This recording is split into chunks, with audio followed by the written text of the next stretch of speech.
die Here, wat hemel en aarde gemaak het, en wat getrou bly tot in alle ewigheid. Ontvang nou ook die Here se groetseën hier in sy erediens. Genade, barmhartigheid en vrede van God ons Vader en ons Here Jesus Christus deur die kragvolle werk van die Heilige Gees. Amen. Kom ons loof die Here en ons sing Psalm 8. Daarvan sing ons die eerste en die tweede vers. Ons Here se majesteit is oor alle dinge en hy troon oor alle dinge. Dit gaan ons sing in hierdie vers. Psalm 8 vers 1 en vers 2 en daarna bly ons staan en gaan ons geloof saam bely.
Saam in die kerk reg oor die wêreld en ook deur al die eeue heen aan die hand van die apostoliese geloofsbelijdenis. Ek glo in God die Vader, die Almagtige, die skepper van hemel en aarde. En ek glo in Jesus Christus, sy eniggebore Seun, ons Here, wat ontvang is van die Heilige Gees, gebore uit die Maagd Maria, wat gelei het onder Pontius Pilatus gekruisig is, gesterf het en begrawe is en wat die lyding van die hel ondergaan het. Wat op die derde dag opgestaan het uit die dood, opgevaar het na die hemel en sit aan die regterhand van God die Almagtige Vader, waarvandaan hy sal kom om die lewendes en die dooies te oordeel. Ek glo in die Heilige Gees, aan 'n heilige algemene Christelike kerk. Ek glo aan die gemeenskap van die heiliges. Ek glo aan die vergifnis van sondes. Ek glo aan die opstanding van die liggaam en ek glo aan die ewige lewe. Amen.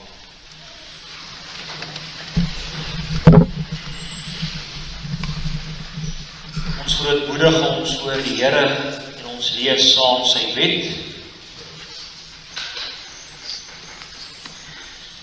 Soos wat die Here dit vir ons wat opteken het in Eksodus hoofstuk 20. Ook in Deuteronomium 5 vanoggend lees ons Eksodus 20.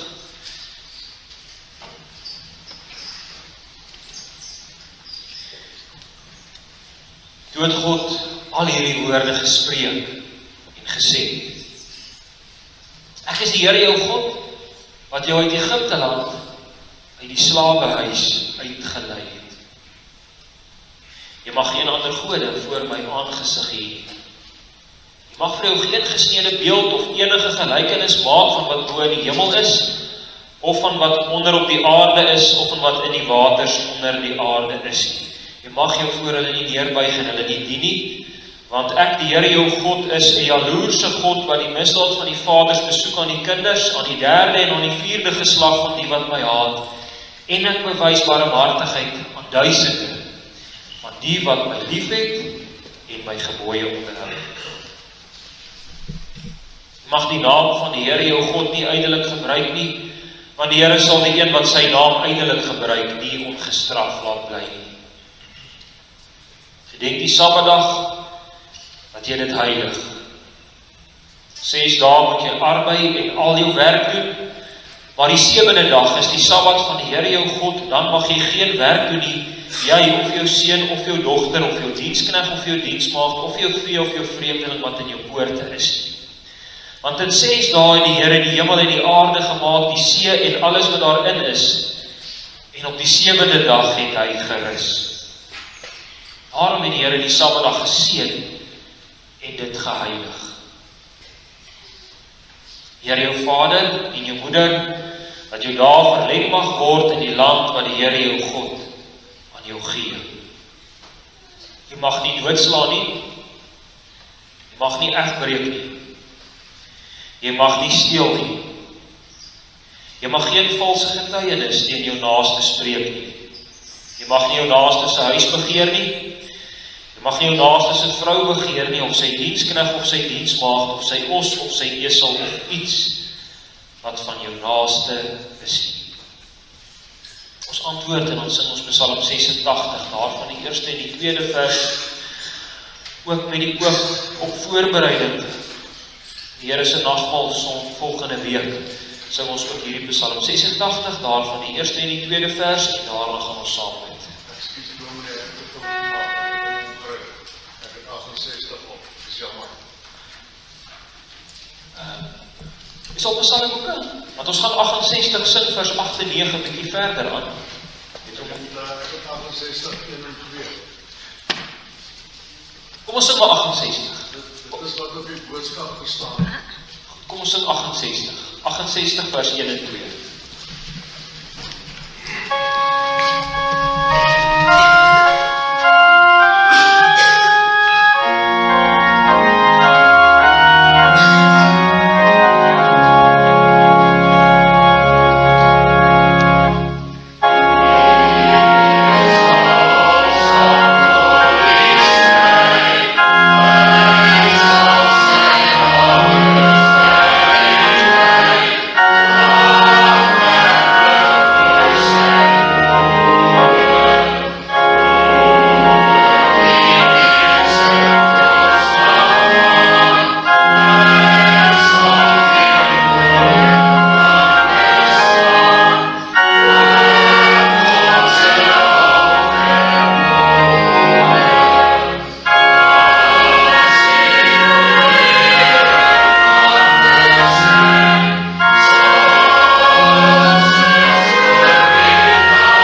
Kom ons bid saam.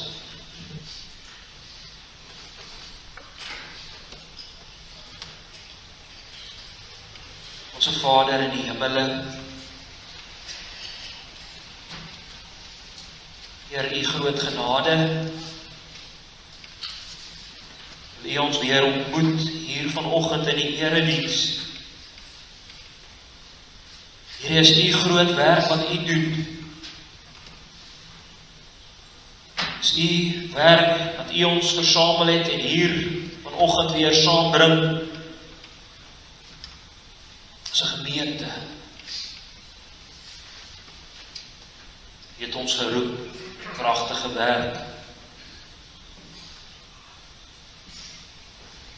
U het die ywer in ons ingeplant om U te kom dien saam met die gelowiges hier vanoggend. Hier is 'n heilige samekoms. Daar is nie nog so 'n heilige byeenkoms op hierdie aarde soos hierdie erediens nie. Want ons is hier saam met U. Ons Vader, ons drie enige God. Here, ons is nie waardig in onsself enigstens hier te wees nie. So min maak ons bemoeienis met ons sondes. Ons kyk dit maklik oor.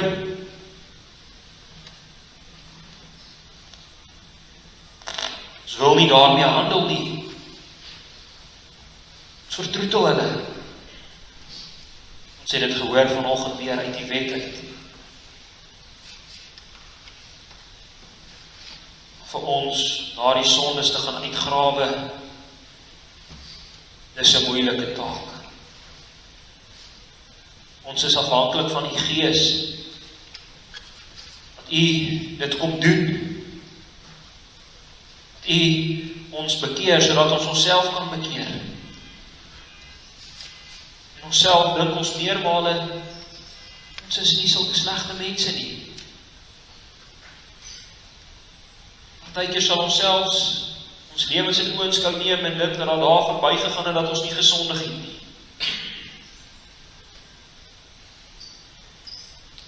Ag Here, U is ons hoogmoed. Wil U dit kom wegvat? U is ons genadig dat hierdie hoogmoed ons afgebreek sal word. Ons is trots. Dink ons kan op ons eie voete voor U kom staan. Wil U ons werklik troos en hoop gee, soos wat ons dit net by U kan kry. Maklik het ons valse troos. Dan word ons getroos deur dinge wat ons self doen. Ons word getroos deur ons koninkrykies wat ons opbou. Ons hoop is dit wat ons nog kan bereik met ons eie kragte. Ag Here, dis 'n verganklikheid. Ons troos en ons hoop is op dit wat mot en roes verteer.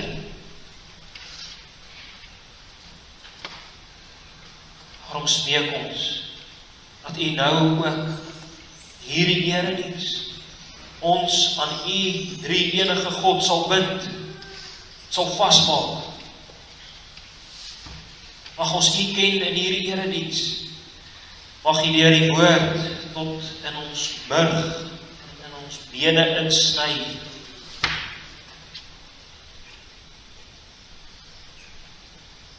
Mag ons die onveranderd hier uitgaan by hierdie deure nie. Mag U self prediker wees.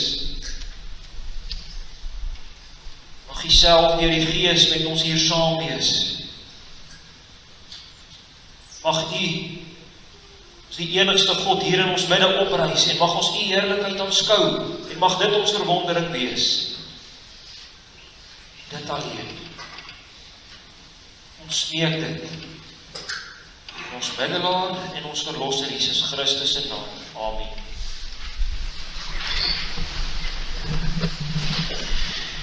Ons sing saam Psalm 47. Psalm 47, daarvan sing ons die eerste en die derde vers met die oog op die prediking. Vanoggend gaan ons ook stil staan vir al die prediking by Hemelvaart. As die Here wil, vier ons donderdag, dink ons donderdag terug aan ons Here Jesus Christus se Hemelvaart. En ook hierdie psalm sing juis van die Hemelvaart. God vaar voor die oog met gejuig omhoog, die trompette blink, die basuine klink. Met 'n groot geskaal styg oor berg en dal God se glorie uit. Dis veral waaroor die Hemelvaart gaan, God se glorie, sy heerlikheid, sy eer. Laat nou die geluid van julle psalme hoor, laat 'n jubelkoor hom die vors, die Heer van die aarde eer. Psalm 47, daarvan die eerste en die derde vers.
Maar dit was Lukas wat die evangelie volgens Lukas geskryf het, wat ook Handelinge geskryf het.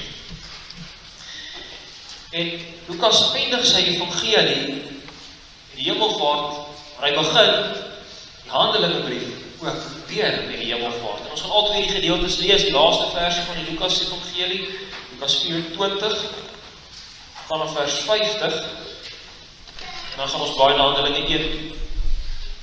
Lukas 24 vanaf vers 50. En hy het hulle uitgelei, hy met die hoofletter Here Jesus Christus, hy het hulle uitgelei tot by Betanië. En hy het sy hande opgehef en hulle geseën. Terwyl hy hulle seën, het hy van hulle geskei en is in die hemel opgeneem. En hulle het hom aanbid en na Jerusalem teruggegaan met groot blydskap. En hulle was gedurig in die tempel en het God geprys en gedank. Amen. Dan blaai ons ook na Handelinge 1 toe. Daarvan lees ons vanaf vers 1. Die eerste verhaal Theophilus het ek opgestel oor alles wat Jesus begin doen en leer het, tot op die dag dat hy opgeneem is. Nadat hy aan die apostels wat hy uitverkies het, deur die Heilige Gees bevele gegee het, aan wie hy ook na sy lyde hom lewend vertoon het deur baie kentekens, terwyl hy gedurende 40 dae aan hulle verskyn het en oor die dinge van die koninkryk van God gespreek het. Toe hy nog met hulle saam was, het hy hulle bevel gegee om nie van Jerusalem weg te gaan nie, maar om te wag op die belofte van die Vader, wat julle, het hy gesê, van my gehoor het.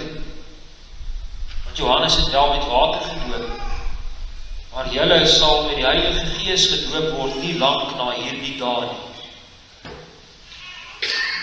Die wat by mekaar gekom het, vra hom toe en sê, Here, gaan jy in hierdie tyd die koninkryk vir Israel weer oprig? En hy antwoord hulle, dit kom julle nie toe om die tye of geleenthede te weet wat die Vader deur sy eie mag bepaal het nie. Maar julle sal krag ontvang wanneer die Heilige Gees oor julle kom, en julle sal my getuies wees in Jerusalem, sowel as in die hele Judea en Samaria, en tot aan die uiterste van die aarde. Nadat hy dit gesê het, is hy opgeneem, terwyl hulle dit sien, en 'n wolk het hom voor hulle oë weggeneem. En terwyl hulle nog stip na die hemel kyk, terwyl hy weggaan, staan daar 2 manne in wit klere by hulle, wat sê, Galileese manne, waarom staan julle en kyk na die hemel? Hierdie Jesus wat van julle opgeneem is in die hemel, sal net so kom soos julle hom na die hemel sien wegvaar het. Daarop draai hulle om na Jerusalem, van die berg af wat genoem word Olyfberg, wat naby Jerusalem is 'n Sabbatsreis ver. Toe hulle daar kom, gaan hulle na die hoofvertrek waar hulle gewoond was om te vertoef, naamlik Petrus en Jakobus, Johannes en Andreas, Filippus en Thomas, Bartolomeus en Matteus, Jakobus die seun van Alfeus en Simon, die ywerraar, en Judas, die seun van Jakobus. Hulle almal het eendragtig volhard in gebed en smeek, saam met 'n aantal vroue en Maria, die moeder van Jesus, en met sy broers. Vers 7, 8 en 9, en hy antwoord hulle, dit kom julle nie toe om die tye of geleenthede te weet wat die Vader deur sy eie mag bepaal het nie, maar julle sal krag ontvang wanneer die Heilige Gees oor julle kom, en julle sal my getuies wees in Jerusalem, sowel as in die hele Judea en Samaria en tot aan die uiterste van die aarde. Nadat hy dit gesê het, is hy opgeneem, terwyl hulle dit sien, in 'n wolk, en 'n wolk het hom voor hulle oë weggeneem. Jesus Christus is opgeneem in die hemele. Die mense 3 keer het ons dit hier gelees in Handelinge 1, en verder aan in Handelinge 1 lees ons ook dit weer, die woord dat hy opgeneem is in die hemele, en in die laaste verse in Lukas het ons ook dit gelees, hy is opgeneem in die hemele. Dit wys op die wonderwerk wat hier gebeur. Hy is opgeneem. Die hemelvaart van Christus was 'n bonatuurlike daad van God. Was 'n wonderwerk. Onmiddellik kom die vraag dan by ons op. Is ons Here Jesus Christus ontruk hier van hierdie aarde af weg? Is hy weggeruk van hierdie aarde af? Is dit wat gebeur met die hemelvaart? Is die aarde 'n bose plek en nie 'n plek vir die seun van God nie, en daarom word hy opgeneem in die hemele in? Moet ons die hemelvaart van ons Here Jesus Christus sien as 'n ontvlugting weg van hierdie aarde af? Moet ons wegvlug van hierdie aarde af? Is dit wat hy gedoen het?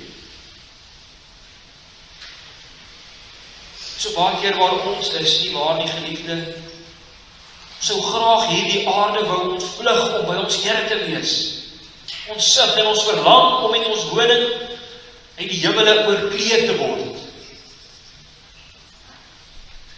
Was in die geskiedenis ook al baie dwaalleer hieroor van mense wat hulle self en onder andere die kloosters toegesluit het, en daar het hulle liggame gekastei, so probeer ontvlug weg van hierdie aarde af, en daar in die kloosters het hulle self net toegewy om die woord van die Here te lees, en hulle self toegewy aan gebed. Hulle wou ontvlug weg van hierdie aarde af. Hulle het hierdie aarde en hulle liggame gesien as iets boos. En broer en suster, dis alles behalwe wat die hemelvaart van ons Here Jesus Christus was. Dis alles behalwe wat dit was.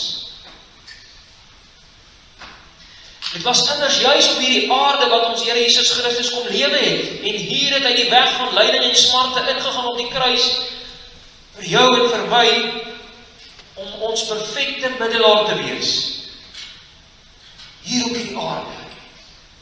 Hy word 'n mens, en dan bring hy op hierdie aarde die grootste offer wat ooit gebring kan word, en wat gebring is, daar aan die kruis. Dan staan hy op uit die dood uit. Wat dui op sy oorwinning. Hy is nie verslaan nie. Hy het oorwin. Dan is hy nog op hierdie aarde vir 40 dae. Daar's geen twyfel daaraan dat hy opgestaan het en dat dit Jesus Christus was, dat dit Jesus van Nazareth was wat opgestaan het uit die dood uit en wat oorwin het. Dit was nie maar net 'n enkele verskyning hier en daar wat hy aan een iemand verskyn het of by een geleentheid aan iemand verskyn het nie.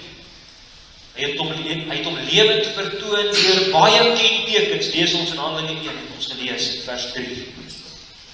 Dit staan onomwonde vas dat Jesus Christus opgestaan het uit die dood uit. Hy het oorwin. Hy het opgestaan. Nou broer en suster, 'n koning wat oorwin het. Koning wat oorwin het is tog altyd op pad na 'n troon toe. Hy gaan sit op die troon want hy het oorwin. Hy moet op die regeringsstoel gaan sit want hy was die een wat oorwin het. Hy het die stryd oorwin, hy het die oorlog gewen. Nou is dit so besonder dat ons Here Jesus Christus se troon waarop hy gaan sit het, nie op hierdie aarde was nie. Hy is nie 'n koning, hy is nie die koning van 'n land nie. Hy is nie die koning van 'n klein landjie soos Amerika of Suid-Afrika nie.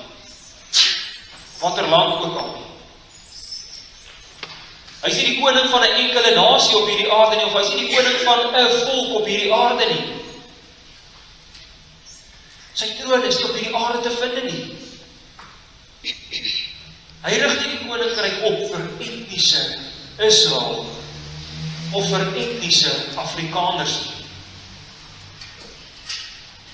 Dis wat die disippels gehoor het. Gaan jy in hierdie tyd die koninkryk vir Israel nou weer oprig? Gaan jy nou die koningskap van Dawid weer bevestig? Gaan jy nou weer die vervalle hut van Dawid weer oprig? Dit ons lees aan die einde, laaste hoofstuk van Amos. Dis wat die disippels gehoop het. Hulle is nog by Israel. Maar die Here Jesus is 'n koning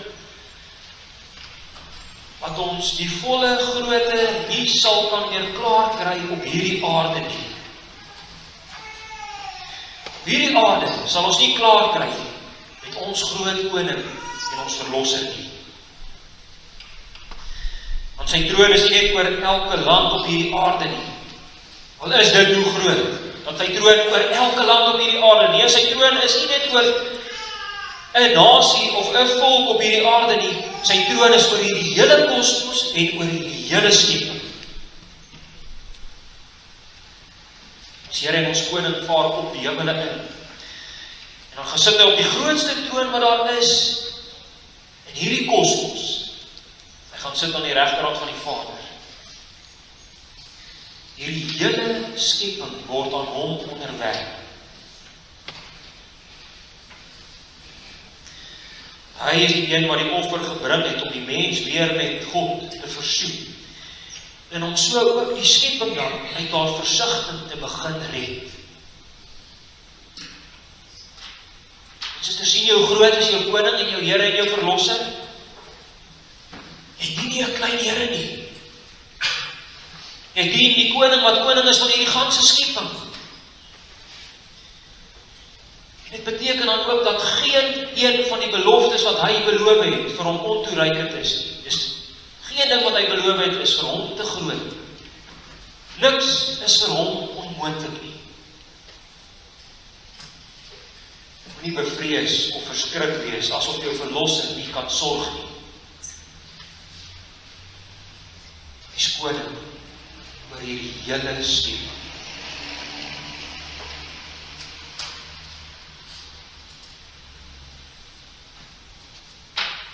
Die discipels kyk na die hemel, met eens kom daar 'n wolk voor hulle oë in, wat hulle Here voor hulle oë wegneem. Dit is baie besonder dat ons al reeds in Daniël lees dat dit sou gebeur. Daniël 7, vers 13 tot 14, lees ons dit. Ek het gesien in die naggesigte en kyk, met die wolke van die hemel, het een gekom soos die seun van 'n mens, en hy het gekom tot by die ouer van daar, en hulle het hom nader gebring voor hom, en aan hom is gegee heerskappy, en eer, en koningskap, en al die volke en nasies en tale het hom vereer. Sy heerskappy is 'n ewige heerskappy wat nie sal vergaan nie, en sy koninkryk een wat nie vernietig sal word nie. Hoor jy dit, liewe broer en suster? Met die wolke sal hy kom, maar aan hom word dan al die eer en al die heerlikheid en al die heerskappy gegee. Met die wolke gaan ons koning sy heerlikheid in.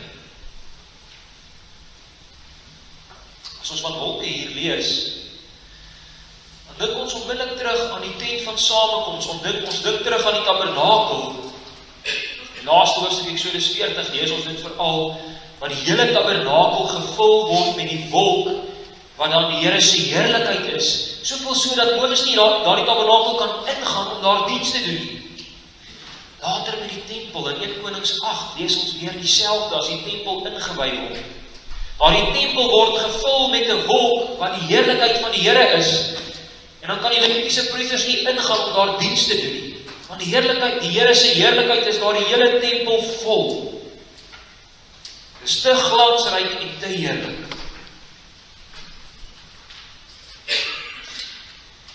Hier kom 'n wolk en neem die Here voor hulle oë weg. Die hoef nie 'n wolk te gewees nie, hy kon maar net opgegaan in die hemel in, tot in die nietigheid, tot hulle dit nie meer kon sien. Maar tog lees ons hier van 'n wolk. Het gaan gepaard met heerlikheid. As ons weer terug by die begin broers en hierdie is nie 'n ontvlugting nie. Hy ontvlug nie weg van hierdie aarde af nie. Hier is 'n bekroningsaangeleentheid. Dit gaan gepaard met groot heerlikheid. Dit moes die disippels geweet het en dit moet ons weet. In Timoteus 3 vers 16 lees ons ook juis hier, die verborgenheid van die godsaligheid is groot. En dan aan die einde lees ons, hy is opgeneem in heerlikheid. Liewe gelowige, jou verlosser word nie minder gemaak as hy van hierdie aarde af die hemele in opgeneem word nie. Jou koning en jou middelaar, jou verlosser, is vol heerlikheid.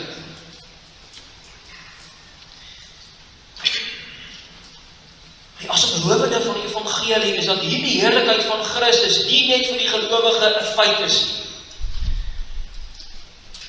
Baie keer so, broer en suster, dat het vir ons maar net 'n feit is. Ons weet dit al van kleintyd af. Die Here Jesus Christus is opgeneem, hy het opgevaar na die hemele toe. Dit word so maklik vir ons net 'n stelling. Ja, ons weet, Jesus Christus het opgevaar na die hemele en ons vier dit elke jaar. Liewe broer en suster, hoor wat bid hierdie selfde verlosser, Jesus Christus, hoor wat bid hy in sy hoëpriesterlike gebed vir sy kinders. Johannes 17 vers 24. Hoor wat bid hy? Vader, ek wil dat waar ek is, hulle wat U my gegee het, ook saam met my sal wees. Sodat hulle my heerlikheid kan aanskou wat U my gegee het, omdat U my liefgehad het voor die grondlegging van die wêreld af. Dis aangrypend hierdie, broer en suster. Hy bid dat hulle saam met hom mag wees, sodat hulle sy heerlikheid mag aanskou. Eintlik is hierdie gedagte die hele hoëpriesterlike gebed van Johannes 17 vol. Christus bid, ek in hulle, en die Vader in hom, in Christus, en Christus en sy kerk is een. Ook in Efesiërs 2 lees ons dieselfde gedagte. Ons is lewend gemaak saam met Christus en ons is saam met hom opgewek Want lees ons dan, ons is saam met hom laat sit in die hemele in Christus Jesus. Dis die genade wat ons het in Christus, geliefde. En hierdie heerlike koning, in sy heerlikheid wat hy ingegaan het, mag die gelowige inbegrepe in wees. Dis wat die Heilige Gees doen, as hy ons kom inplant in Christus in. Dan is ons heerlikheid nou in hom, in Christus. Sien jy iets van jou nuwe identiteit wat jy geword het in Christus, broer en suster? Die nuwe mens wat jy gemaak is deur die Heilige Gees in Christus. Dis 'n nuwe skepingswerk in Christus. Die waar gelowige geword het. Nou lyk dit baie keer nie so nie. Ons word gereken as slagskape. Tog sê Romeine 8, ons is meer as oorwinnaars in Christus Jesus. Suster, jy kan nooit meer gemaak word as wat jy gemaak is in Christus nie. Geen plaas op hierdie aarde kan vir jou hierdie gee nie. Nie jou heerlikheid en jou invloed en jou gesag soek in iets so klein soos 'n stuk grond op hierdie aarde nie. Van die grootte van jou besigheid nie. Of van die hoeveelheid beeste wat jy het. Van die kar wat jy ry. Of van die huis waarin jy bly nie. Dis verganklikhede wat deur die roet en die mos verteer gaan word. Tog word dit so maklik ons afgode. Soek jy jou heerlikheid en die heerlikheid van Christus, geliefde? Is dit waar jy jou heerlikheid soek? Dis juist dit waarmee ons volgende week, as die Here wil, hier aan sy tafel gevoed gaan word. Ons gaan met Christus gevoed word. Deur sy Gees en die geloof. Dis juist dit waartoe ons moet voorberei. Ons moet ons harte gaan ondersoek. Gaan ondersoek jou hart, broer en suster. Ons harte gaan ondersoek en waarna smag my hart? Waaraan dink ek as ek in die aande op die bed lê? Kom die Here Jesus Christus se heerlikheid by ons op? Wat is die eerste ding waarna ek dink as ek die oggend opstaan? Is ons verlange na die heerlikheid van Christus en om hom te ken en in hom gevind te word. Sy heerlikheid oortref alles. Dit oortref elke ding op hierdie aarde, dit oortref elke plek op hierdie aarde, dit oortref elke mens hierdie aarde. Alles.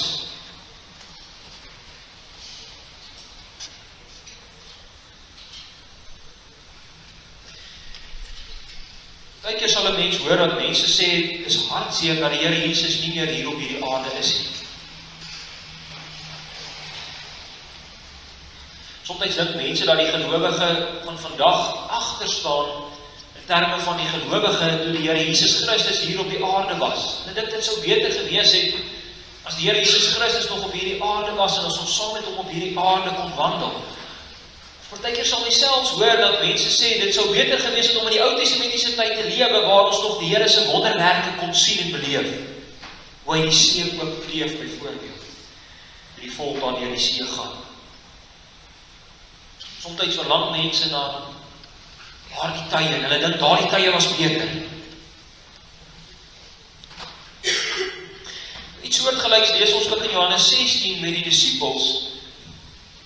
Toe die Here Jesus Christus vir hulle gesê het dat hy weggaan van hierdie aarde af, toe het hulle harte met droefheid vervul. Dit was hartseer geweest toe hulle dit die eerste keer gehoor het dat die Here Jesus Christus nou weggaan, toe was hulle hartseer. Dan sê die Here Jesus vir hulle in Johannes 16 vers 7, maar ek sê vir julle die waarheid, dit is vir julle voordelig dat ek weggaan. Want as ek nie weggaan nie, sal die trooster nie na julle kom nie. Maar as ek weggaan, sal ek hom na julle stuur. vir onsself hierdie vraag afvra.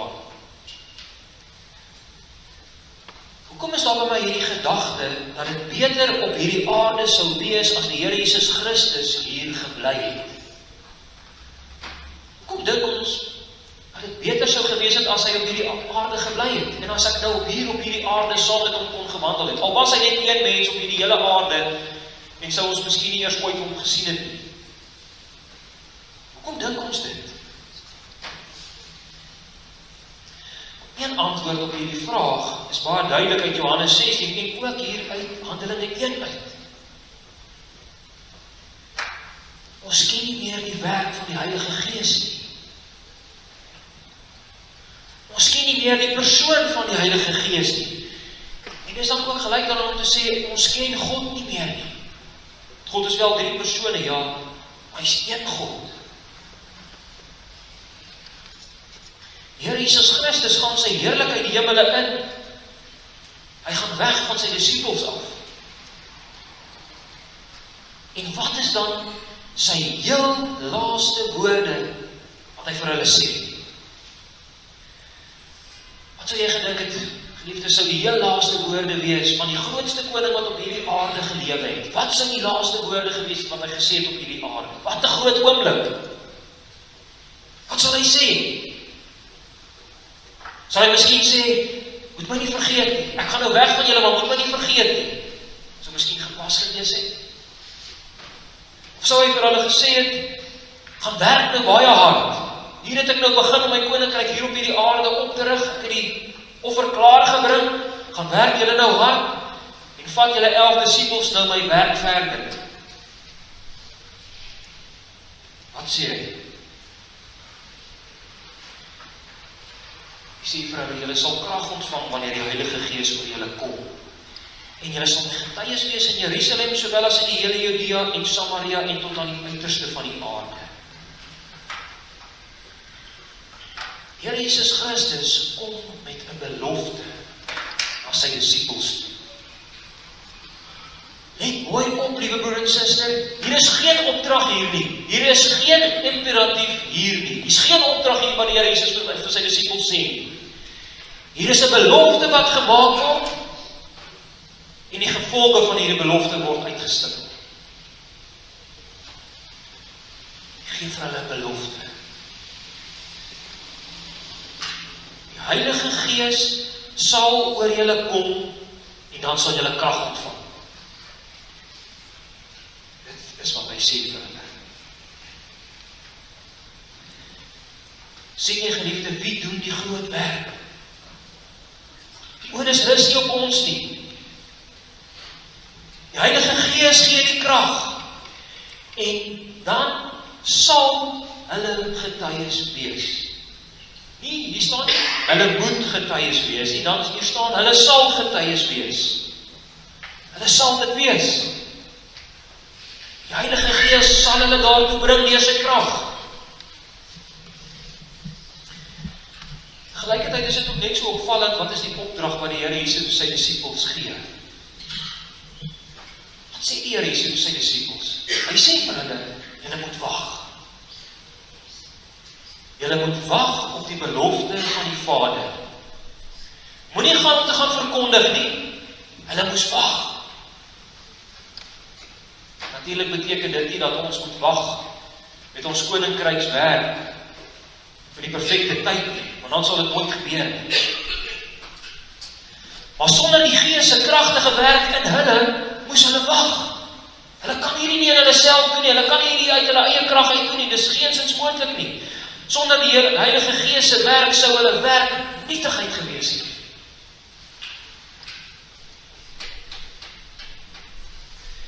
Liewe broer en suster, wat doen hulle? Lees ons in vers 14. Hulle gaan sit en hulle hande vou en wag. Hulle wag was 'n aktiewe wag. Hulle het nie passief gesit en wag dat daar nou iets moet gebeur nie. Wat doen hulle? Ons lees in vers 14, hulle het eendragtig volhard in gebed en smeek. Dis hoe hulle gewag het. Nie ledig nie. Aktief het hulle gewag en die Vader gesmeek vir sy belofte. En dan gebeur daar die mees as 'n berowende ding, weet hulle,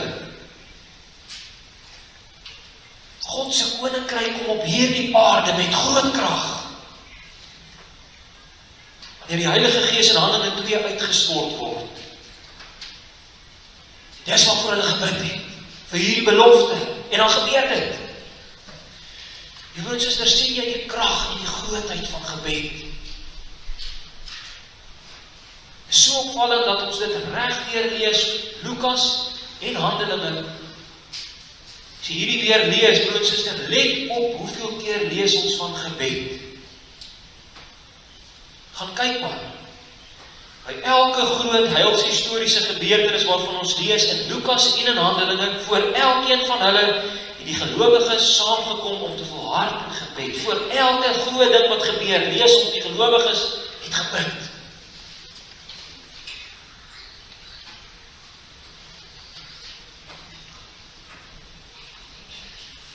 Het is opvallend dat ons lees aan die einde van Lukas dat hulle bly was nadat hulle Here Jesus Christus opgevaar in die hemel. Hulle was bly. Nou kan die trooster kom om hulle te lei in hulle groot werk en in hulle groot taak. Dan sal hulle getuienis wees, lees ons in Handelinge 1. Heilige Gees sal oor julle kom en julle sal my getuies wees. Hoe lyk jou getuienis? Liewe broeder,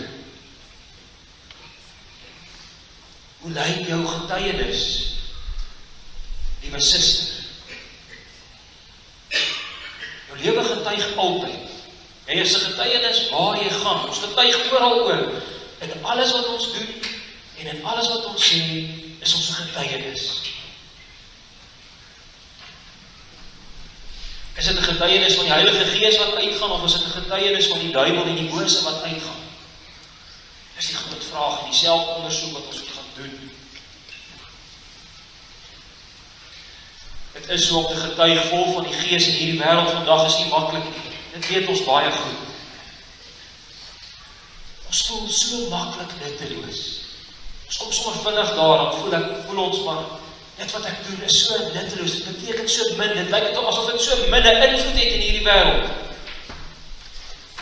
Ek voel so maklik asof my getuienis in hierdie wêreld geen invloed het nie. Ons wil handdoek ingooi en tou opgooi, want dit lyk so te vergeefs. En die taak lyk so moeilik en so groot. Die wêreld haat die getuienis van Christus en die Heilige Gees. Die disippels moes wag op die belofte van die Vader. Hulle moes wag op die krag van die Heilige Gees. Dis baie keer ons groot struikelblok, sukkel om te wag. Ander keer weer staan ons in die pad van die Heilige Gees se werk. Aan die een kant is ons baie keer bang om sy instrumente te wees. Die ander keer weer is ons lewens vol van ons eie getuienis. Ons wil getuig van ons koninkrykies wat ons opgebou het, in ons krag. Ons wil wys hoe goed ons is. Maar dis niks werd nie, geliefde. Die Gees nie ons kom bekragtig om te getuig nie, is ons getuienis niks nie. Julle sal krag ontvang wanneer die Heilige Gees oor julle kom. Dis wat die hemelvaart van ons Here Jesus Christus vir ons ontsluit het. Dis wat sy hemelvaart vir ons bewerk het. Koning het oorwin, en hy het gaan sit in heerlikheid op sy troon. En nou sit hy sy werk voort in sy koninkryk in die hemele, maar ook veral op hierdie aarde. Want dis waar hy wil woon. Dis waar die Almagtige wil woon, onder sy kinders, onder sy volk. Hou jou oog op hom, liewe gelowige. Hy gee die krag. Gees gee die krag in Christus se oorwinning. Dat ons maar swak wees. Amen. Ons antwoord, en dan sing ons Psalm 68. Daarvan gaan ons nou sing verse 8 en 9. En let op hoe ons hier sing van die hemelvaart wat gepaard gaan met die hemelse seëninge wat op ons gestort word. Ons gaan veral dit hier sing, dis wat gebeur, die hemelse seëninge word op ons uitgestort, na die hemelvaart, die Heilige Gees word op ons uitgestort. Ons gaan ook sing van ons koning wat opvaar vol eer, dan stort hy sy gawes en sy seëninge op ons uit. Psalm 68 vers 8 en vers 9, en dan gaan ons saam bid.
Selfs al bedroef die kinders,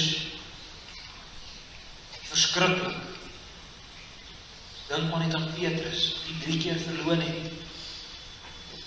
Hoe baie verloon ons nie in ons lewens nie. Telke male gee jy geleentheid om tuies te wees.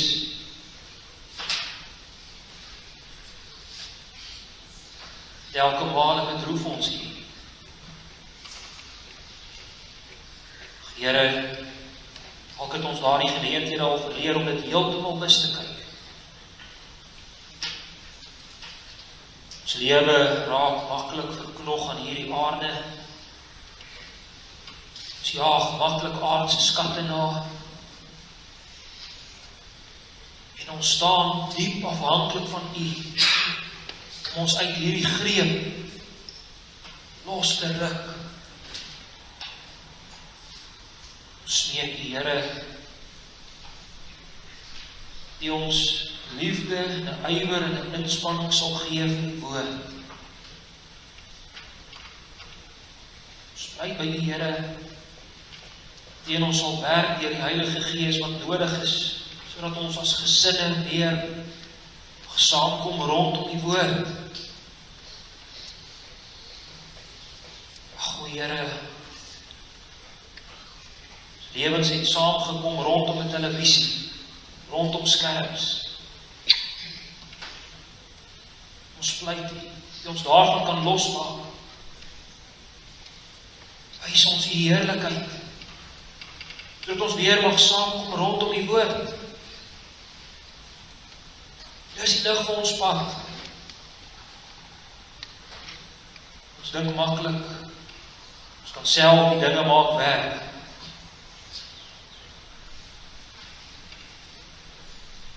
Ons word so maklik nou geset in ons denke.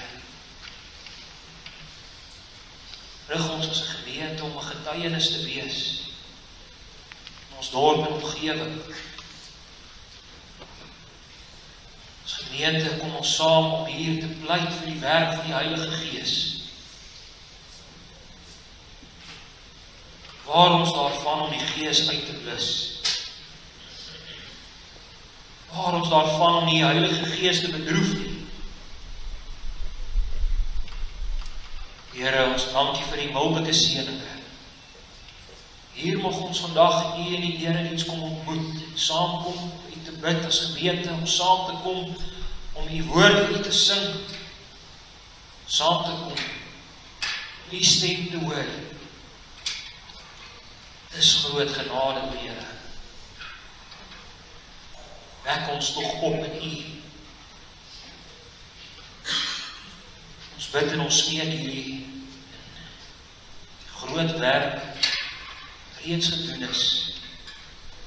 Ons Christus, ons Here Jesus Christus se offer. Dankie dat ons U, ons Vader, mag doen in Hom. Amen.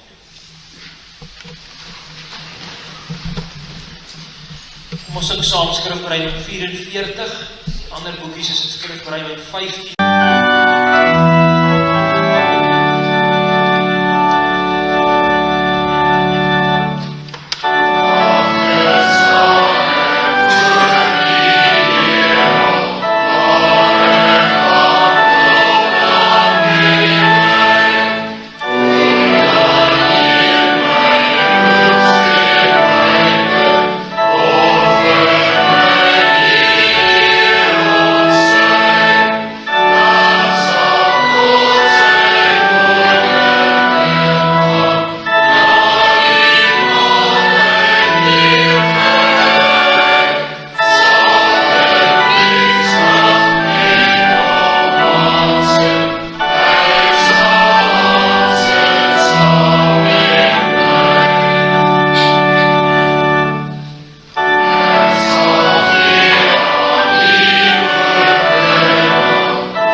Here stuur ons weg met sy seën.